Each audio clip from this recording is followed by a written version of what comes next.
ሰላም ውድ አድማጮቻችን በጣም አስገራሚ የከሰዓት ጨዋታን አይተናል። ቸልሲና ኤቨርተን የተገናኙበት የምሳ ሰዓት ረፋድ ጨዋታ በጣም አስደሳች ነበር ማለት ይቻላል። ለቸልሲ ደጋፊዎች ቸልሲ ኢዝ ባክ ማለት እንችላለን። ትክክለኛው ቸልሲ ተመልሷል ማለት ይቻላል። የነበራቸው ብቃት፣ የመከላከል አቅም፣ የማጥቃት ፐርፎርማንስ አስደማሚ ነበር። የላቪያ ወደ አማካይ መስመሩ መመለስ የቸልሲን የቀጥተኛ አጫዋት እንዲመጣ አድርጎታል። ያ ሙሉት ደጋፊ የቸልሲን በስታንፎርድ ብሪጅ ሊደግፍ የገባው ደጋፊ በጠቅላላ ያጨበጨቡ ምን ያክል ደስታቸውን እንደገለጹ ይህ አስደማሚ ብቃቱን ያሳየው የሮሚዮ ላቪያ ብቃት ነው። ዛሬ በጣም አስደምሞኛል። ኒኮላስ ጃክሰን ወደ ጎል አስቆጣሪነት ተመልሷል። ሳንቼዝ አስደማሚ ሁለት ኳሶችን ማዳን ችሏል። በአጠቃላይ የቸልሲ ጥሩ ብቃት ነበር ብዬ አስባለሁ። ሁለተኛው አጋማሽ በሁለቱም በኩል ሙከራዎች ነበሩ። ግብ ጠባቂዎቹ ያወጣቸው ኖኒ ማዱዌኬ ኔቶ የሙከሯቸው ድሎች ነበሩ። ጥሩ የሚባል ነው። መቀጠል የሚያስፈልግበት ነው። ዛሬ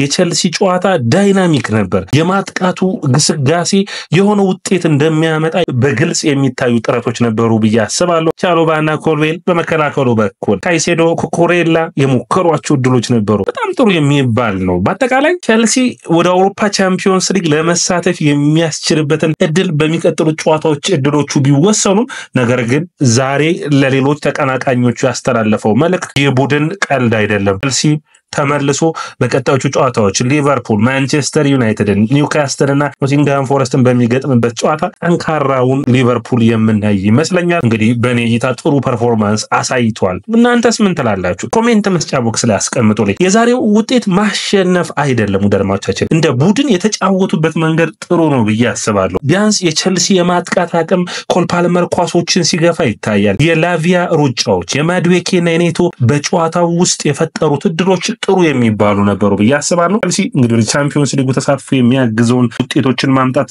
ግድ ይለዋል። እንግዲህ ቸልሲ በ2025 ለመጀመሪያ ጊዜ ጃክሰን ጎል አስቆጥሯል። በአጠቃላይ እንደ ቡድን ካያችሁት ቸልሲ እንግዲህ በአውሮፓ መድረክ ላይ ለመሳተፍ 5 ውስጥ መካተት ይጠበቅበታል። ያንን እድል በዚህ ጨዋታ ማሸነፉ በተለይ ባለፈው ሳምንት አስገራሚ ብቃታቸውን አሳይተው በመጨረሻዎቹ ደቂቃዎች ጨዋታዎችና ውጤቶችን እንደቀየሩ አይተናል። ክራቨን ኮቴጅ አሁን ደግሞ በስታንፎርድ ብሪጅ። ስለዚህ ቀጣይ የስታንፎርድ ብሪጅ የሊቨርፑል ጨዋታ የሚመጣ ይሆናል። ስለዚህ እነዚህን ተከታታይ ጨዋታዎች ማሸነፉ አስፈላጊ ሆኖ የሚታይ ይሆናል። እንግዲህ አስቶን ቪላ እና ኖቲንግሃም ፎረስት የኤፍኤ ካፕ ጨዋታ ስለሚኖራቸው በዚህ ሳምንት ጨዋታ አያደርጉም። ስለዚህ ቸልሲ ምን ብቃት ማስቀጠል ግድ ይለዋል። ሰላም ወደ አድማጮቻችን፣ በእናንተ እይታ የጨዋታው ኮከብ ማን ነበር? ማንስ የተሻለ ተንቀሳቀሰ? ምን ብላችሁ ታስባላችሁ? ኮሜንት መስጫ ቦክስ ላይ አስቀምጡልኝ። በእኔ እይታ ግን በእኔ አስደምመኝ ይህንን ልጅ ቸልሲ በሚገባ ይናፍቀዋል። ሮሚዮ ላቪያ ምን አይነት አስደማሚ አማካይ ነው። ደርማቻችን ኳሶችን የሚያስጠልበት መንገድ፣ ኳሱን ወደፊት ፓስ የሚያደርግበት ፍጥነት ብዙውን ጊዜ ከካይሴዶ የማናየው። ካይሴዶ በጣም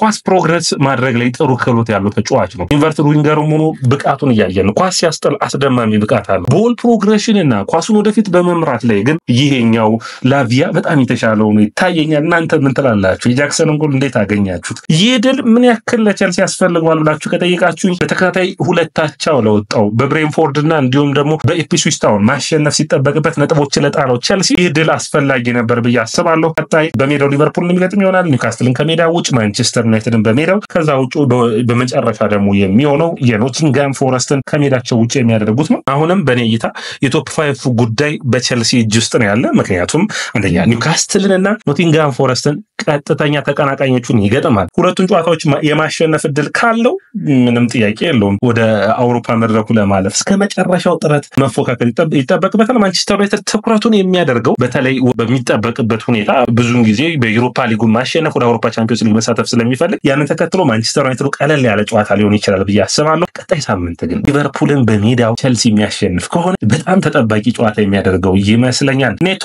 እና ማዱዌኬ ዛሬ የተሻሉ ብቃቶችን አይቻለሁ። ሳንቾን በማስቀመጥ መቀጠላቸው ኤንዞ ማሬስካ ይበል የሚያሰኝ ትክክለኛ ውሳኔ መሆኑ አግኝቼዋለሁ። የፓልመር የሆኑ ያክል ወደ ጨዋታ የተመለሰበት የሚመስል ሩጫዎችን አይቻለሁ። ክፍተቶችን ሲያገኝ አይቻለሁ። ጥሩ የሚባሉ ኤንዞ ፈርናንዴዝም ጥሩ ሩጫዎች ነበሩት። በ27ኛው ደቂቃ ሲቆጠር እንግዲህ ጥረታቸው በአማካኝ መስመር ፕሬስ የሚያደርጉበት መንገድ፣ መልሶ ማጥቃትን አቆመው መልሶ የማጥቃት ፍላጎታቸው በጣም ጥሩ ነበር። በቀጣይ ጨዋታዎች እነዚህን ሂደቶች ማስቀጠል ያስፈልጋል። ቸልሲ ባለፉት 2 ጨዋታዎች የቸልሲ ቡድን በአጠቃላይ ያሳየው ጥንካሬም ይበል የሚያሰኝ ነው። ይህንን በቀጣዮቹ ጨዋታዎችን ማሳየት ነው። በ27ኛው ደቂቃ ላይ እንግዲህ ቸልሲ በኒኮላስ ጃክሰን ጎል አስቆጥሯል። ከ4 ወራት በኋላ የተገኘ ጎል ነው። ሹት ማድረግ መቻል መቻሉ እንግዲህ ባለፉት ሳምንታት ሹት አድርግ የሚሉ አስተያየቶች ይታዩ ነበር። በሚገባ ሹት አድርጎ ጎሉን ማስቆጠር ችሏል። ቼልሲ እንግዲህ ጠቅላላ ካያችሁት እንግዲህ ጥንካሬው የሚያስብለው ነገር ግን ቼልሲ በጣም ጥሩ ድልን ያመጣው የኤቨርተን ተከላካይ በጣም ባሳዛኝ ሁኔታ ባለፈው ሳምንት ላይ ተጎድቶ የወጣው ጄምስ ታርኮስኪ ያለመኖር ለቼልሲ ቀላል አድርጎታል። ኦብራያንና ብሬዝዌት የተሻለ የመከላከል ቅርጽን ሲያሳዩ አይታይም። የላቪያ ፓልመርና ካይሴዶ የአማካይ መስመር ውህደት ግን የተሻሉ ውጤቶችን የሚያመጣ ይመስል ነበር። በጨዋታው ላይ ተጽዕኖ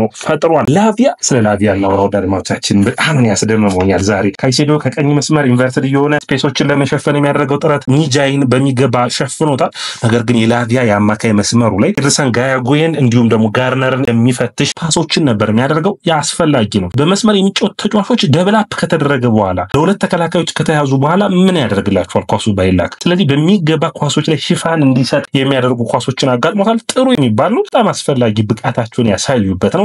እንዲቀጥል ያስፈልጋል። ቼልሲ ላቪያን በኮንፈረንስ ሊጉ ሳይሆን በፕሪሚየር ሊጉ በተለይ ለሊቨርፑል ጨዋታ ላቪያ ያስፈልጋል ውጤቶችን ለማምጣት። ስለዚህ ላቪያ በቀጣይ መሰለፍ ይጠበቅበታል። ኤንዞ ማሬስካ እንደተናገሩት የማይታመን ብቃት ያለው ነው ብሏል። ቡድኑን ወደ መንፈሱን የመለሰ አይነት ፐርፎርማንስ ነው። በእኔ እይታ አጥቂዎቹም ተከላካዮቹም በሚገባ እንዲናበቡ የማድረግ አቅም ያለው ይመስለኛል። ላቪያ እንግዲህ በዘንድሮ ውድድር ዓመት 9 ጨዋታ ብቻ መጫወቱ ለቼልሲ የሚያሳዝን ነው። የቼልሲ የመጨረሻው ምርጥ ብቃት በጥሩ ፐርፎርማንስ ላይ ያሉ የትኛው ጨዋታ ነው ብላችሁ ታስባላችሁ? ምንም ጥያቄ የሌለው የአስቶን ቪላው ጨዋታ ይመስለኛል። የ3-0 ሽንፈት 3-0 ባሸነፉበት። ከዛ ቡድን 9 ተጫዋቾች ተመሳሳይ ናቸው። ደድማቾች የተቀነሱት ሳንቾና ፎፋና ናቸው። ቻሎባና ማድዌክ ተክተዋቸዋል። ቻሎባ በመከላከሉ መስመር ጥሩ የሚባል ጥምረትን አይተናል። ጥሩ የሚባል ነው ከኮልዊል ጋር ያደረገው ጥምረት። ባዲያሼል፣ ዴሳሲ እንዲሁም ደግሞ አሁን በውሰት ያለው ማለት ነው ቶሲና ድሬባ የማይሸፍኑትን ጥሩ ብቃት ቻሎባ እያሳየ ይገኛል። ያን መቀጠል የሚጠበቅበት ነው። ማድዌክ ዛሬ በህይወት ያለ ይመስላል። በጣም ኳሶችን ድሪብል አድርጎ በቀኙ በግራውም ለመሞከር ጥረት ያደርጋል። ከማዕዘንም የመጣውን ኳስ ሹት ያደረገበት መንገድ ኮኮሬን ላይ የሞከረበት መንገድ በጣም አሪፍ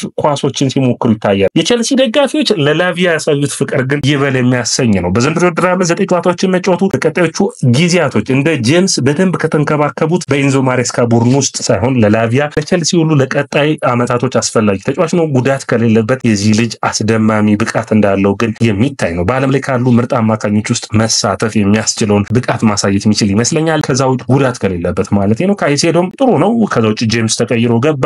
ሳንቼዝ ዛሬ ምንም ጥያቄ የለም። ሳንቼዝ ኳስ በእግሩ ይጫወት። ከዛ ውጭ ሳንቼዝ ከሳጥኑ ውጭ በእጁ ኳስን ለማስቀረት አይሞክር። ከሁለቱ ውጭ ባሉት ሁኔታዎች ሳንቼዝ ላይ ሹት ስቶፕ በማድረግ ወይም የተመቱ ኳሶችን በማስቀረት በጣም አስገራሚ ግብ ጠባቂ እንደሆነ ማንም የሚመሰክርለት ነው። የሳንቼዝ ችግሮች ከኋላ ኳስ ቼልሲ በሚመሰርትበት ጊዜ በተለይ ቦል ፕሮግረስ የማያደርግ ሚድፊልደር በሌለበት ጨዋታ ያ ማለት ኳሱን ለመቀበል ለምሳሌ ካይሴዶን ቢያቀብለው ካይሴዶ ፕረስ ለመደረግ በጣም ግልጽ ነው። በቀላሉ ኳሶችን የሚቀማት ባህሪ አለው። ይሄ የሚታወቅ ላቪያ ግን በአፍተር ቶሎ ኳሶችን ፕሮግረስ የማድረግ አቅም አለው። እንደዚህ አይነት አማካይ ነበር ቼልሲ ያጣው ብዬ አስባለሁ። በጣም ጥሩ የሚባል ነው። በሳምንቱ አጋማሽ ቼልሲ በቀጣይ ጨዋታውን የሚጫወተው ከተጠባቂው እንግዲህ የኮንፈረንስ ሊጉ ግማሽ ፍጻሜ ነው። ጂሩ ጋርደን የሚገጥመው እንግዲህ ተጠባቂ ጨዋታ የሚሆን ይሆናል። ነገር ግን ይህ ደስታ ለቼልሲ ደጋፊዎች የሚገባ ነው ብዬ አስባለሁ። ይህ በቀጥታ እንግዲህ ከቼልሲ ከጨዋታው መልስ የቀረበላችሁ ነው የሚሆነው አድማጮቻችን። በቀጣይ ደግሞ የጨዋታዎችን ሂደቶች በተለይ የላቪያ መኖር እንዴት እንደሚያሻሽለው የተለያዩ ፕሮግራሞችን ምንሰራላችሁ ይሆናል። በጨዋታው ላይ ግን እናንተ ምን አያችሁ? በተለይ ተከላካይ መስመሩ ላይ ዛሬም ቢሆን የኮኮሬላ ጥቅም ጥሩ ሆኖ አይቼዋለሁ። ወደፊት በሚሄድበት ጊዜ የመከላከል መስመሩም ጥሩ የሚባል ነው። አሁንም ግን ኮልዊል ስህተቶችን ይሰራል። የኮልዊል ስህተቶችን መቀነስ ይጠበቅበታል። ሌላኛው በማጥቃቱ መስመር ላይ አሁንም በዚህ ቡድን መቀጠል ይጠበቅበታል። በተለይ ማድዌኬና ኔቶ የተሻለ ፐርፎርም ያደርጋሉ። ኔቶ ከኋላ ፕሮግረስ የሚያደርግበት ኳሱን መልሶ ማጥቃት የሚያጠቃበት መንገድ በጣም ጥሩ የሚባል ነው። ያንን ማስቀጠል የሚያስፈልግ ነው የሚሆነው። ቼልሲ በአጠቃላይ እንደ ቡድን የተሻለ ብቃት ላይ ያለ አቅም አለው። ስለዚህ ሌሎችን ቡድኖችም በኔ እይታ በውድድር ዓመቱ መጀመሪያ ላይ ኖቲንጋም ፎረስትን በሜዳው ኦልሞስት አሸንፎት የነበረው ጨዋታ ነው 1-1 የወጣው። ኒውካስትልን ማሸነፍ ችሎ ነበር። ስለዚህ ይህንን ቡድን በቀጣዮቹ ጨዋታዎች ሊቨርፑልን ከሜዳው ጠንካራ ተፎካካሪ ነበር። በዚህ ብቃታቸው የሚቀጥሉ ከሆኑ ውጤታማ መሆን የሚችሉ ይመስለኛል። አሁንም ግን ኤንዞ ማሬስካ ኳሶች ወደ ጎን ከሚሄዱ ይልቅ ወደፊት ዳይሬክት ቦል በመልሶ ማጥቃት ኳሱ በቀጥታ ወደ አጥቂዎቹ እንዲደርስ ማድረግ ያስፈልጋል። ኒኮላስ ጃክሰን ሹቶችን ማድረግ ውጤታማ እንዲሆን የሚያደርገው ነው የሚሆነው። ታይለር ጆርጅ እንግዲህ ምንም ጥርጥር የለውም እንኩኩና ታሪክ ጆርጅ በቀጣዮቹ የኮንፈረንስ ሊግ ጨዋታዎች ላይ ማሳተፍ የሚቻል ነው የሚሆነው ሳንቾን ጨምሮ እነዚህ ተጫዋቾች ረፍት እንዲወስዱ ሊቨርፑል በሚገባ እንዲዘጋጁ ማድረግ ያስፈልጋል ያ ውጤታማ ያደርገዋል ዛሬ በአጠቃላይ እንደ ቡድን ስታንፎርድ ብሪጅም በጣም ጥሩ ነበር ስሜቱ እንግዲህ ኤንዞ ማሬስካ በቅጣት ከላይ ሆኖ እንዳዩት የሚታወስ ነው ጥሩ ፐርፎርማንስን አሳይቷል ብዬ አስባለሁ ጥሩ የሚባል ብቃት ነው ጥሩ ውጤት ነው እንግዲህ ለቸልሲ ደጋፊዎች የአውሮፓ ቻምፒዮንስ ሊግ ተሳትፎ የመጣ ነው ማለት ይቻላል ሰላም አድማጮቻችን ይህ ያያ ስፖርት ነው ላይክ ሼር ኮሜንት ሰብስክራይብ ማድረጋችሁን አትርሱ